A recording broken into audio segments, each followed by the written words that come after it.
I never believed in fate, but that rainy Tuesday in Chicago, when I spotted the guy fumbling for change at the corner Starbucks, something twisted inside me like a bad latte. Maybe it was the way his eyes, hollow and hunted, locked onto mine, or the fact that I'd just buried my best friend after her overdose, and his desperation mirrored the void gnawing at my own chest. I slid a tin across the counter for his black coffee, no cream, no sugar, just like mine, and muttered, "Pay it forward sometime," before vanishing into the downpour, my umbrella doing jack shit against the wind whipping off Lake Michigan.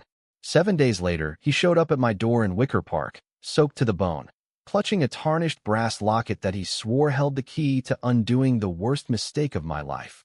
The one where I'd taken the fall for my husband's embezzlement, rotting in a hellhole prison for 5 years while he played the grieving widow with my life insurance payout. That's how it started, or at least how I tell it now, from this borrowed skin that itches like a bad transplant. My name's Catherine Hale, or it was, before everything flipped inside out like a cheap magic trick gone wrong.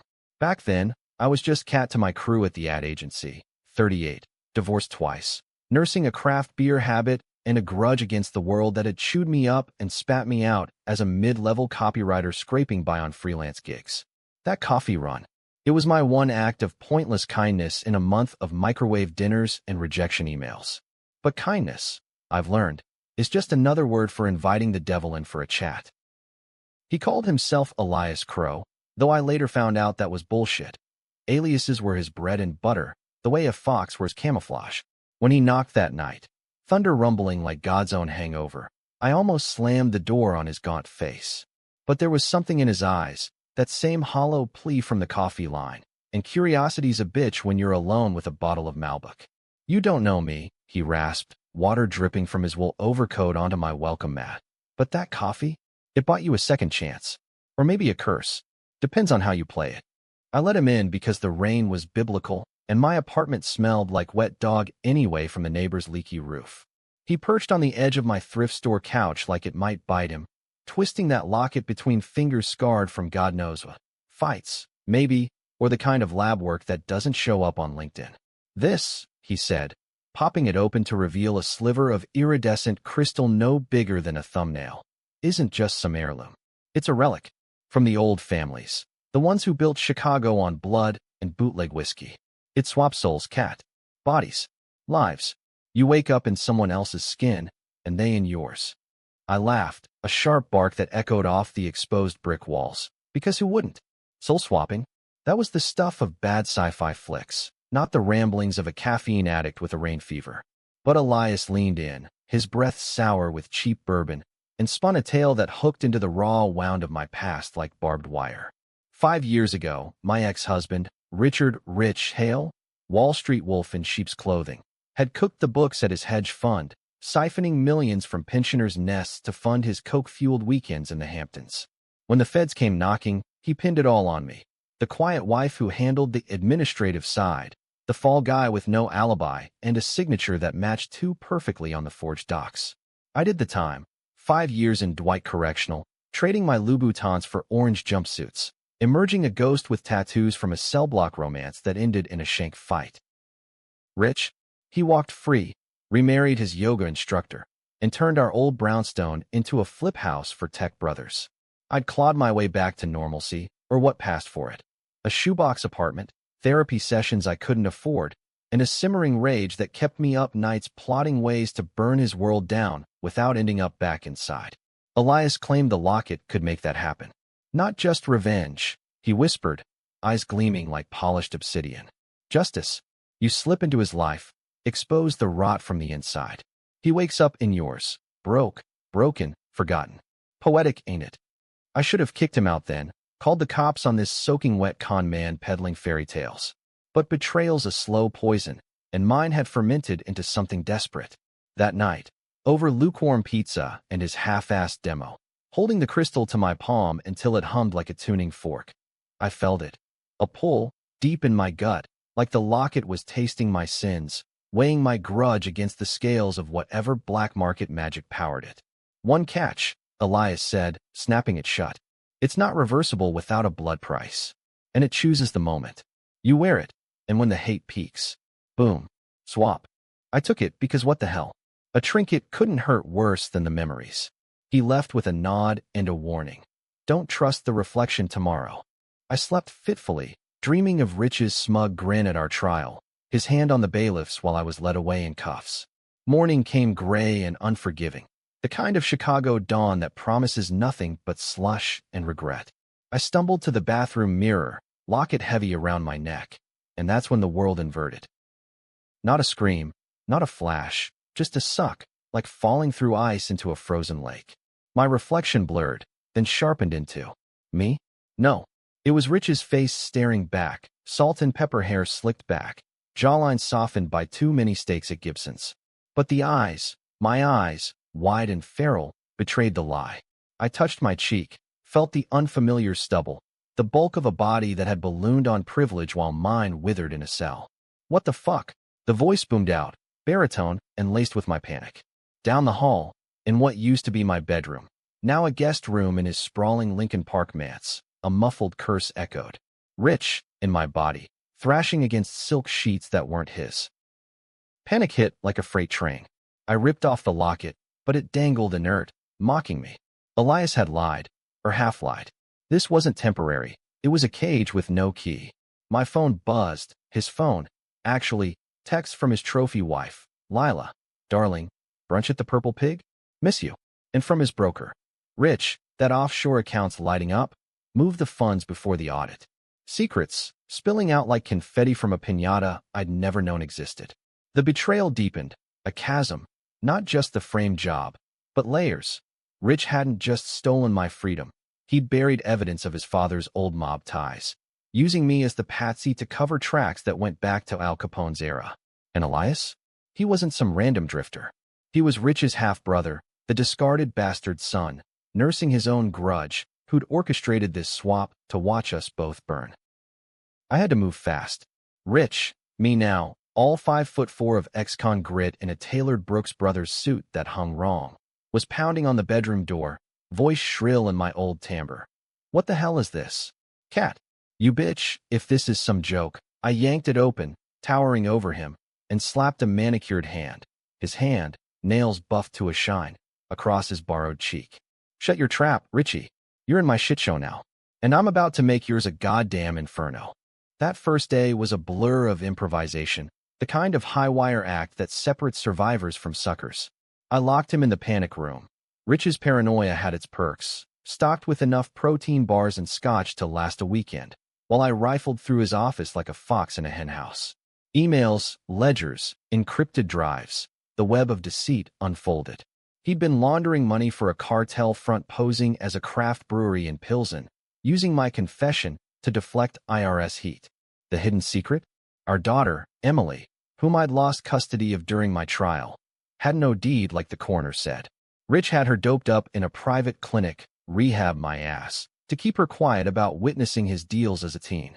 She'd seen too much, and he'd silenced her with pills, blaming my instability. Rage boiled over, controversial in its purity.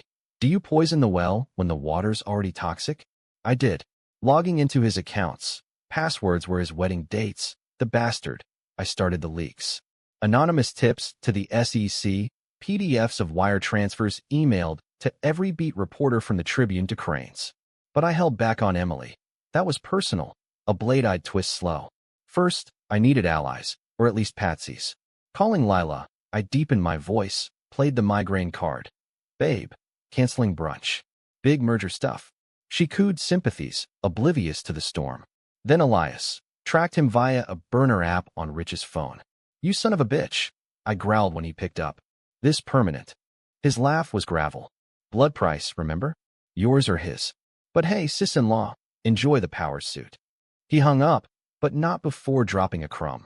The locket's maker was a rogue neuroscientist in Evanston, dabbling in quantum entanglement bullshit funded by old Capone vaults. Misdirection? Maybe, but it gave me a thread. By evening, the media storm hit. Hale hedge fund under fire. Embezzlement scandal reopens. Rich's face plastered on every screen, the same mug that had sneered at me in court. Lila called in hysterics. I soothed her with lies, then suggested a girl's trip to Napa. Her bags would be packed by morning, courtesy of a discreet service. Rich, pounding from the panic room, screamed threats that echoed my own nightmares. I'll bury you again, cat. You think you can play me? I slid a tablet under the door, streaming the news. His empire cracking, live. Sleep evaded me that night. The king bed too vast. Sheets scented with Lila's Chanel. Controversial decision number 1. Mercy killing the old me. I texted Emily's clinic from a ghost account. Discharge imminent. Family emergency. No reply, but the seed was planted. Dawn brought cops at the door. Routine inquiry my ass. SEC tip lines burned hot. I lawyered up with Rich's shark, a silver-tongued prick named Harlan Voss, who arrived in a chauffeured Escalade, barking orders like he owned the joint. Mr. Hale, this is containable. Deny, deflect, countersue. I nodded, playing the Titan, but inside, a storm of decisions. Expose the cartel and risk Emily's life, or play along and let the swap fester. Harlan stayed for coffee. Black, no sugar. And that's when the tension ratcheted. He had me funny, like he smelled the fraud. Rich, you look off. Lost weight. Lie. Jim's kicking my ass. Truth. My soul was a square peg in this round hole. Every gesture amplified. Every word a minefield. We strategized. Press conference at noon. Mea culpa light. Blame hackers. While Rich's muffled sobs leaked from downstairs. Betrayal's echo. Harlan knew. Back when he pinned the rap on me, he'd coached Rich on the plea deal, pocketing a cut of the laundered cash. Power's puppet master. Strings invisible until you yank. The presser was a circus. Cameras flashing like strobe lights in a fever dream. Reporters baying for blood. I stood at the podium in the fund's glass tower overlooking the loop, suit crisp, tie choking, channeling Rich's bluster. Lies, folks. Cyber-terrorism from overseas. We're victims here. Flashbulbs popped. Questions flew. Mr. Hale, your ex-wife's conviction, coincidence? I leaned in, mic hot. Catherine was troubled. This drags her name through mud again. Tragic. Inside I retched. Controversial? Hell yes. Defiling my own grave for the long game.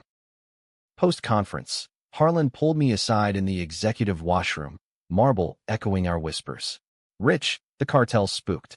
They want to meet, tonight, old meatpacking district. My gut twisted. This was the viper's nest. Refuse, and the swap unravels? Agree, and dive into the abyss. I nodded. Decision made. Infiltrate, dismantle. Back home, I released Rich from his cage, him, wild-eyed in my old jeans, hair matted. Please, cat. Swap back. I'll confess everything. Lies. His eyes darted to the locket on the nightstand, calculating. I cuffed him to the bed frame. Ironic, payback's bitch, and whispered the truth. Emily's alive, you fuck. And she's next on my list. His face crumpled, the mask slipping. She saw too much. The brewery drop. I protected her. Protection? Dosing your kid into a coma? The betrayal cut fresh, deep, paternal poison masked as love. I left him there, gagged with his own Hermes tie, and headed into the night, the city a neon labyrinth pulsing with secrets. The meat was in a derelict warehouse off Fulton Market, air thick with rust and regret, the kind of spot where dreams go to die under flickering halogens. I arrived in Rich's Porsche, engine growling like a cornered wolf, heart hammering in this stolen chest. The cartel reps, two suits from the Zeta's Chicago arm, posing as microbrew execs, waited with enforcers, tats peeking from cuffs like warnings. Their boss, a wiry ghost named Victor Reyes, chain-smoked camels, exhaling myths of his rise from Juarez slums to Gold Coast penthouses. Mr. Hale, he drawled, Spanish lilt cutting the chill, your leaks? Sloppy. Fix it, or we fix you. Power play, pure and simple. Him, the Moku with invisible armies. Me, the imposter in borrowed armor. I bluffed, voice steady, handled. But the heat's on because of your sloppy drops. Emily saw one. Kid's a liability. Twist their knife, make him bleed info. Reyes laughed, a sound like breaking glass. The girl? Dormita forever. You're doing no? Denial from Rich's playbook, but I flipped it. Change of plans. She's leveraged now. Negotiations devolved. Threats veiled in business talk. Hands inching toward Glocks under tables scarred from butcher blocks. Controversial call. I pulled the locket, dangling it like bait. This? It sees truths. Swaps fates. You want in on the next level? Reyes's eyes narrowed, greedy for the unnatural edge. That's when Elias slunk from the shadows. Traitor, always a step ahead. Brother, he sneered at me, Rich. You dragged her into this? Revelation. Elias wasn't just grudge holder. He'd bedded Lila, sired a kid in secret, using the swap to claim the throne. Chaos erupted. Enforcers drew. I dove behind crates, the locket humming hot against my skin. Gunfire cracked, ricocheting off beams. Not gore, but the acrid bite of cordite, shadows dancing death. I grabbed a loose pipe, swung wild, cracking a knee. Reyes bolted, Elias after him, brotherly betrayal in hot pursuit. In the melee, I cornered one suit, wrenching his phone. Texts to the clinic, double the dose. No loose ends. Emily. Dawn found me bloodied but breathing, Portia weaving through early traffic, sirens wailing distant. Back at the manse, Rich was gone, cuffs snapped, window jimmied. A note in his scrawl, my handwriting. Your move, cat. But the locket's mine now. Panic surged. Without it, reversal impossible. I hit the clinic first, Evanston's elite, gates like a fortress. Bribing the night nurse with cartel cash from Rich's wallet, I slipped in, hard a drum solo. Emily lay pale in her suite, monitors beeping lullabies, 16 going on eternal sleep. Mom, her whisper cracked me, eyes fluttering, fighting the fog. I choked, this baritone foreign, it's me. Cat, the real one. Lies to comfort? Or truth too raw? I confessed the swap, the revenge, her father's sins. She squeezed my hand, his hand, weak but fierce. End it. For us. Controversial mercy. I unplugged the drip, not the life support, enough to wake her slow, expose him when the time came. But time was a thief. Cops swarmed the estate by noon. Harlan's doing, flipping to save his license. Mr. Hale, you're under arrest for fraud, conspiracy, and assault. Me, in cuffs again, but this time with a smirk. Interrogation room, fluorescent hell. Where's your wife, Hale? Lila's vanished. Napa flight never landed. I leaned back, chains rattling. Ask your cartel pals. Or Elias Crow. Family reunion gone wrong. The twist hit like a sucker punch.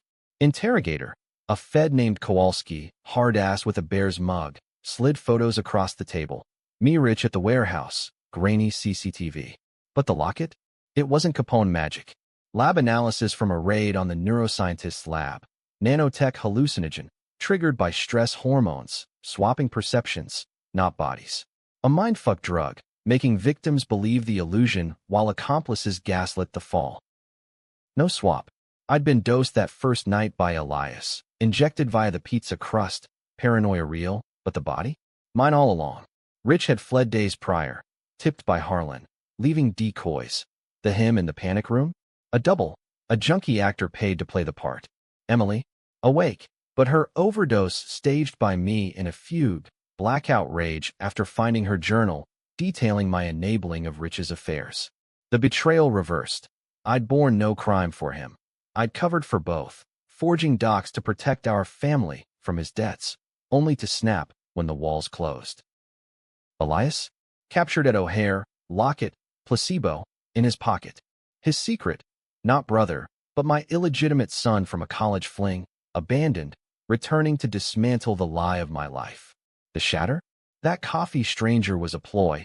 He'd palmed the syringe during the handoff, dosing me slow. Routine shattered because the monster was me. Grudge a mirror, revenge a delusion. They let me walk. Insanity, plea pinning therapy. But Emily's eyes at the courthouse? Accusatory, loving, lost. Happy ending? Or tragic loop? Arguing if the swap was ever real, or just the darkness we all carry, waiting for a hook to reel it in. Chicago spins on, rain eternal, and I wonder, next coffee, do I pay forward? Or poison the cup? The fallout wasn't clean. Nothing in this town ever is. Not with the lake winds carrying whispers of old sins like ghosts at a wake. After the feds cut me loose, conditional release, psych eval mandatory, ankle monitor blinking like a guilty heartbeat. I holed up in a halfway house on the south side. The kind of place where dreams curdle into jello shots and group therapies just circle-jerk confessions. Emily visited once, her lawyer in tow, eyes like shattered glass under that choppy bob she'd grown out in rebellion. Mom, she said, voice flat as the prairie beyond the L tracks. You gonna get better, or keep chasing phantoms? I wanted to hug her, bury my face in her hoodie that smelled like vanilla and weed, but the table between us might as well have been the Grand Canyon. Betrayal's gift. Even when the truth flips, the scars stay etched. I told her everything, or the edited reel anyway. How Elias, my shadow son from a spring break stupidity with a philosophy major who'd vanished like morning fog, had engineered the whole mind screw to force a reckoning. He'd dosed me with that crystal vial, a designer deliriant cooked up in a basement lab off Sheridan Road, blending psychedelics with neural blockers to hijack the hippocampus. You swap, because your brain rewires inputs, mirrors lie, voices echo wrong, memories bleed into fiction. The locket? Theatrics, a focus prop to anchor the hallucination. Rich had been in on it peripherally, feeding Elias intel during their brotherly poker nights, thinking it a prank to gaslight me into dropping his civil suit. But Elias went rogue, tipping the cartel to cover his tracks when the drug trial leaked. Emily listened, fingers drumming the formica, then slid a photo across. Her and Lila at a vineyard, arms linked, smiles forced but real. Dad's gone. Mexico, they say. Left us the house, but it's tainted. Tainted like me, the subtext screamed. Controversial choice. Forgive the father who doped you, or burn the bridge to the mother who hallucinated your murder. She chose the latter, at least for now. Therapy first, Mom. Then maybe. She left with a nod, the door clicking shut like a judge's gavel. Alone again, the itch returned. Not the skin crawl of the swap, but deeper, a moral rash from decisions that blurred hero and villain. Had I really unplugged her drip? In the delusion, yes. In reality, the nurse log showed a dosage tweak by Lila, suspicious but unprovable. The warehouse shootout. Staged by Elias's crew, blanks and bruises for authenticity, me dosed to the gills on the drive over. Power's illusion. The cartel never met. Reyes was a ghost story, a name Elias whispered to stoke the fire. Harlan? He'd lawyered for me because he was me's counsel, clean, complicit only in silence. Nights blurred into cable news marathons, pundits dissecting the Hale hoax. Me, the unhinged ex-con unraveling her ex's empire in a drug-fueled frenzy. Clickbait headlines. Wife's wild revenge. Body swap or breakdown. Twitter. X now, whatever, lit up with armchair shrinks. Cat crazy or rich deserved it. Controversy brewed hot. Debates in dive bars from Logan Square to Little Village. Was I victim or vigilante? The swap proof. Videos I'd leaked of Rich in my body. Deepfakes whipped up by Elias on stolen NVIDIA rigs, viral before fact checks caught up. Elias's trial was the circus I craved, a proxy for my own absolution. Cook County Courthouse, marble halls echoing with hacks' heels, him in orange that clashed with his pallor, shackles clinking like bad karma. I testified, voice steady under the bailiff's glare. He came for coffee money, left me in nightmare. The DA painted him as mastermind. Abandoned kid turned black market chemist, grudge against the Hales for erasing his birthright. But on cross, his public defender, a weasel named Petrov, unleashed the twist's aftershock. Ms. Hale, your journal entries. From prison, yes? Detail fantasies of becoming your husband, taking his life to expose him. Elias merely catalyzed. Gasps rippled. The jury leaned in, sense of cheap cologne and tension thick. My journal, scribbles from Dwight, therapy-mandated rants that blurred into erotica of inversion, power porn where I wore his suits, fucked his world raw. Hidden secret unearthed, not Rich's mob ties, but my own complicity, the thrill I'd felt forging those docs, the forbidden spark when I'd glimpsed his deals and stayed silent for the lifestyle. I'd borne the crime not as patsy, but enabler, the quiet thrill of danger masking love's rot. Elias met my eyes across the courtroom, a smirk cracking his facade. Proud papa? Or puppet master reveling in the reveal? Verdict. Guilty, 20 to life on assault and conspiracy, but his parting shot in allocution. She asked for it, folks. The locket was her mirror. Outside, protesters clashed, feminists chanting believe women, MAGA types yelling fake news feminist. Chicago's divide distilled into sidewalk scuffles, pepper spray stinging the air. That night, decision loomed. Confront the real antagonist, me. I drove to the old brownstone, now Emily's fortress, key under the mat like always. Lila answered, wine glass in hand, blonde waves tousled, yoga pants hugging curves I'd envied in my male fugue. Cat. She breathed, not hostile, wary, like handling nitro. M's out. Yoga retreat. Lie? Truth? The house reeked of sage and regret. Photos of Rich scrubbed, replaced by Emily's art school sketches. Abstract swirls of bodies merging, splitting. We talked on the deck, city lights sprawling like a circuit board below, Malbec flowing loose. I knew about the affairs, Lila confessed, voice soft against the traffic hum. But the money? He said it was clean. Innovative financing for our future. Her eyes, blue as Lake Michigan shallows, held no guile. Just a gold digger's hindsight. Controversial alliance. Enemy of my enemy? I probed. Elias, did Rich know he was mine? She nodded, swirling her glass. Your college fling? Yeah. Taunted him with it during fights. At least I have one real kid. Rage flickered, but tempered. Lila wasn't the villain. She was the mirror, another woman propping the Hale house of cards. Help me end it, I said, the ask hanging heavy. Find Rich. The real swap. Expose him for the cartels he did run, back when it was real. She hesitated, then texted a contact, a PI in Guadalajara, tailing whispers of a gringo in a villa. Pricey, but her alimony check cleared it. Weeks bled into a rhythm. Therapy with Dr. Rao, a no-bullshit shrink from Hyderabad via Rush Medical, dissecting this swap as metaphor for dissociation, prison's gift, layering trauma like sedimentary rock. You didn't bear his crime, Catherine, she'd say, accent clipping consonants. You co-authored it. Own that, and the grudge loses teeth. Group sessions? Hell, ex-con swapping war stories, me the star, body snatched my ex-boys. Nearly blew the windy city. Laughter masked the ache. Bonds formed over AA coffee, black no sugar. Emily thawed slow, texts escalating from emojis to calls, her voice cracking on I miss you, but the but was the journal, leaked by Petrov to the press, pages splashed in the Sun-Times. Hale's dark desires, prison fantasies fuel breakdown. Controversy peaked. Op-eds arguing repressed sexuality as mental health canary or proof women crack under patriarchy. I leaned into it, anonymous blog post from a VPN in Milwaukee. The swap was real. In here, tapping my temple, going viral with 500K shares. Catharsis? Or controversy porn? The PI hit pay dirt mid-October, harvest moon fat over cornfields as I flew south. Economy. Turbulence rattling my resolve. Guadalajara's sprawl hit like a fever. Bougainvillea choking adobe. Tequila haze masking desperation. Rich hold in a gated enclave. Rancho Alegre. Playing expat with a local artist half his age. Poolside paunch straining floral shirts. Stakeout first night. Him on the patio, cigar glowing, laughing at nothing, free, while I'd clawed from the pit. Confrontation brewed over mole and mezcal in a cantina off Plaza de los Mariachis. Mariachi wails underscoring the tension. I slid into his booth uninvited, face gaunt from stress dreams, voice mine again. Miss me, Richie?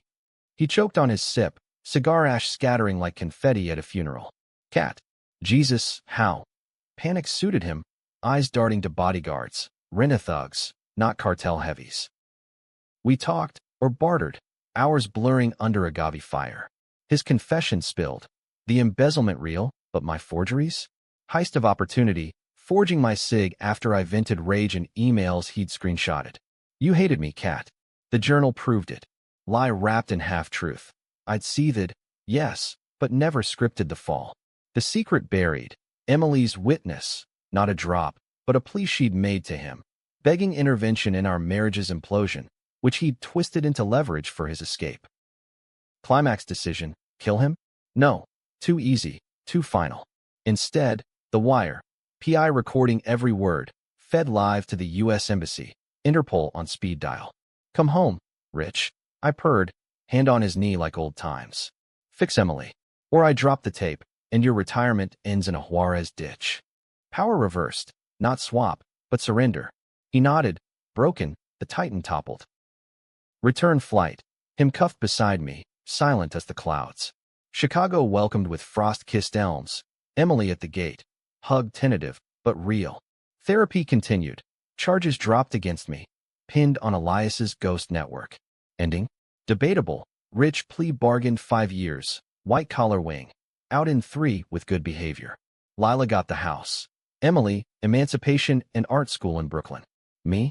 Freelance again, writing revenge tales that skirt the truth. Locket. Real one.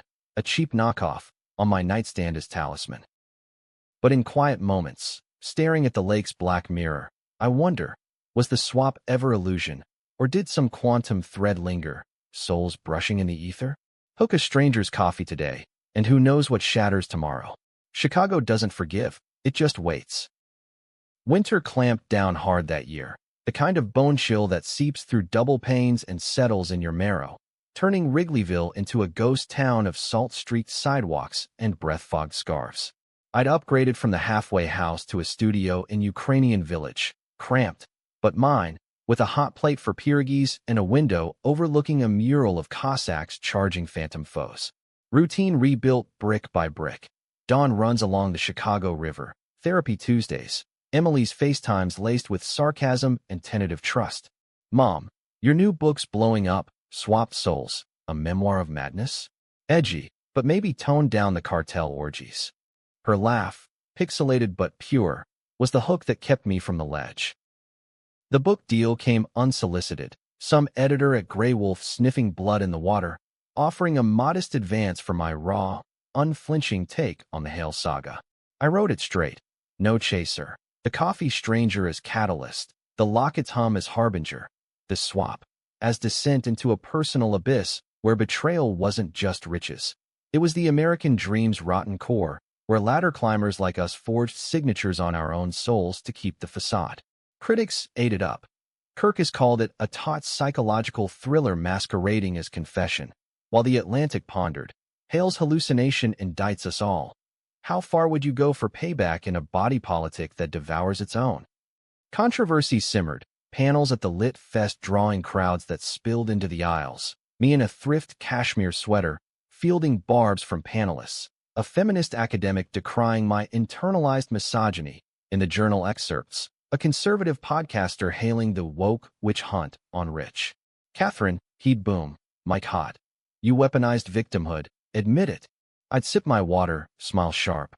Or maybe I just exposed the grift. Who's the real swap here? Me and his skin, or all of us in this rigged game? Applause or booze, depending on the room. Either way, it sold books. Elias wrote from Stateville, letters in block print. No stamp, just contraband cunning. Mom, the first started, ink smudged like tears, you birthed a monster to forget one. The dose was mercy, waking the beast you caged. I burned it in the sink, blue flame devouring words, but they lingered, acrid as regret. His appeals dragged. Petrov, the weasel defender, shopped a tell-all manuscript, The Locket's Lie, promising explosive revelations on the neurotech underground. Quantum quacks in garages from Boston to Berkeley, peddling mind melds to the elite. FDA raids followed, headlines screaming soul swap scams, Chicago's psychedelic plague. Me?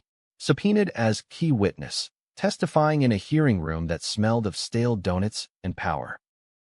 There, under Klieg lights and gavels, the final twist uncoiled, not reversal, but recursion. Dr. Irina Voss, no relation to Harlan, thank Christ, testified. White coat crisp, accent Baltic crisp. The compound, yes, induces profound dissociation. But Ms. Hale's EEGs show anomalies predating exposure, microseizures, consistent with early-onset temporal lobe epilepsy.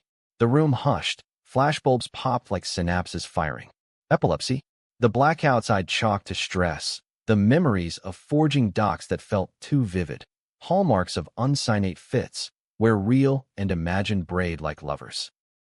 Betrayal's deepest cut, not Rich, not Elias, but biology, a faulty wire in my brain, short-circuiting truth since the trial stress peaked. The journal?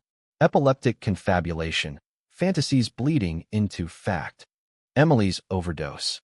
A few where I'd found her pills, hers for anxiety, and in panic, hidden them, only to confess in a seized moment. Rich's frame? Partial. He'd exploited my episodes, planting doubts with doctors who'd labeled me hysterical. The crime I bore? Self-inflicted shadows, mistakes magnified by a mind at war. I left the hearing numb, snow flurrying like confetti from a cruel god, hailing a cab to the lakefront. Waves crashed gray, gulls wheeling in protest, and I screamed into the wind. Raw, guttural, the sound of a soul unswapped, finally naked. Controversial epiphany. Revenge wasn't the climax. Acceptance was, debatable as mercy in a world of swapped fates. Do you blame the brain, or the betrayers who poked the bear? Spring thawed the ice, bringing Lila back. Uninvited lunch at Alinea, molecular gastronomy, as peace offering. "Em wants you at graduation," she said, forking a deconstructed Caesar that tasted like regret. "And Rich, he's out early, model prisoner, asking to talk." My fork paused. The old rage flickered, but dimmed. "Tell him coffee. Black, no sugar. Paid it." The meat was neutral ground. Millennium Park, Pritzker Pavilion under a sky bruised purple, tourists snapping bean selfies oblivious to the drama. Rich arrived gaunt, suit hanging like defeat, gray at the temples I'd once worn. "Cat," he started, voice cracked. I'm sorry. For everything." Lies. Maybe. But his eyes, hollow, like Elias's that rainy day, held a mirror. We were both monsters, mated in mediocrity, birthing chaos. We talked hours, benches warming under fading sun, his Mexico exile a blur of paranoia and cheap rum. Therapy uncovering his own daddy issues. Capone light legacy, a chain he'd forged tighter. "I pinned it on you because you were stronger," he admitted, the secret's husk. Always the rock. I needed to crack. Controversial forgiveness. I handed him a fresh locket. Brass. Empty. Engraved pay forward. Not magic. Just memento. "Wear it. Remember." He nodded, tears tracking, and we parted with a hug. Awkward. American. Unresolved. Emily's graduation was the Coda, Northwestern Quad, caps airborne like blackbirds fleeing, her diploma gripped like a talisman. "Proud of you, kid," I whispered, arm linked in hers, Lila on the other side. Trio tentative, but true. No twist, no shatter. Just forward. Debatable as any happy end in a tale of swindled souls. Years on, I write from a cottage in Door County, Wisconsin, waves lapping Lake Michigan's northern lip, coffee brewing perpetual. Strangers pass on hikes. Sometimes I buy their latte, hook extended. The routine? Shattered once, rebuilt sharper, dark, tense, but mine. And if a locket glints in their eye, well, fate's just another word for the next bad decision. Who's to say it's not real?